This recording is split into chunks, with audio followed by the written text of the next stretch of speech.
Hello there, it's Chef Sammy. Today I wanted to just try, I would call like some hand therapy just to try to figure out what I can and cannot do in the kitchen since my hand injury.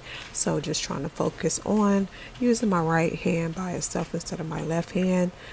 Since it caused me a lot of pain to like move my fingers and different things like that.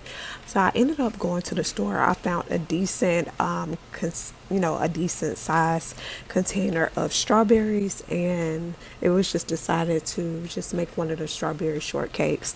Now, normally, typically, we'll get like the little store-bought sponge cakes. It's like maybe 6 or 8 in a pack. I can't remember. And we would just take like the strawberry jelly and put some whipped cream icing on top of that with some strawberries. But I just wanted to just try this easy sponge cake recipe that I came across.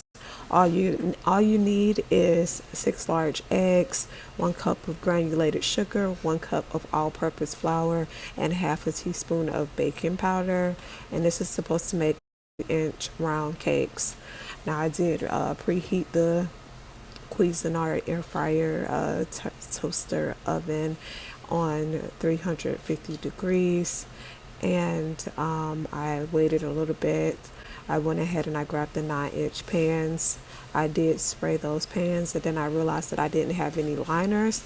So, of course, it's craft time. I went and I got a pencil and some shears, and I decided to cut out some circles. And then I put those circles inside of the pan. And then this is where we get into just trying to see if I can still like use the mixer. We have a KitchenAid mixer. It's probably maybe 2 months. I think we've had it, no, like less than 6 months, because the other one was just kind of gifted to us with my husband and I. So we have a brand new KitchenAid mixer, an electric stand mixer with the whisk attachment. And so what you're going to be doing is take your large eggs, and you're gonna put them inside of there.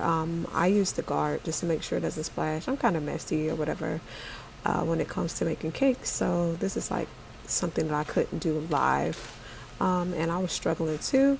So again, the first step was to beat the 6 large eggs. You're going to do that for a minute on high speed, and I did that. And then I started gradually adding the sugar, and then I continued to beat it, but I wasn't sure what was considered as high speed on the mixer. So I just kind of started in the middle, and then if it just seems like it was too much, then I turned it all the way down to a lower mixing speed. And then after that, it was just looking kind of weird. So I added the flour in there and the half of the teaspoon of baking powder. And I used my old school sifter. And what I did was I sifted the mixture in, um, you know, the flour and the baking powder like a third at a time. And I found my spatula to make sure that it was incorporated. But after I looked at it again, it just looked like it just wasn't like mixed on the highest speed. And remember, this is not really like a recipe because again, I said that this is more of like hand therapy for me, just trying to figure out what I can still do in the kitchen since my injury.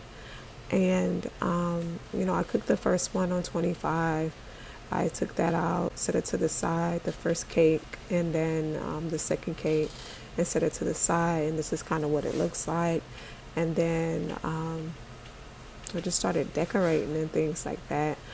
I wanted to like try more food and stuff like that, but I don't want this to be like a channel where I'm just trying things, because I know how dangerous that is when it comes to your health. A lot of people have become diabetics doing things like that, and they're just on medication for trying to try everything new.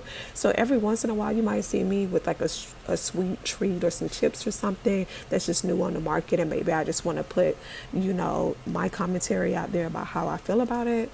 But yeah, this is just, me decorating the cake.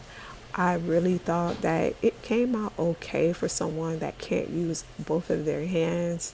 I had a hard time trying to capture the video, so what I did was I put the phone on top of the tall shelving that I have, and it just so happened to, help me, and I was able to get a 16-minute video. And then it's like when I was almost finished decorating, the video just ended. So here's the pictures. This is what it looked like in the end. And I'm just going to say I understand why they say it's a healing process. I still can't move my left index finger and my middle finger correctly. They are jammed, and it's just going to take some time for them to feel normal. But yeah, I do see it being maybe about 6 to 8 weeks before I can, feel everything again and stuff like that. But yeah, here's your video. I hope that everyone is doing well, and this is the end of the video. Okay, bye.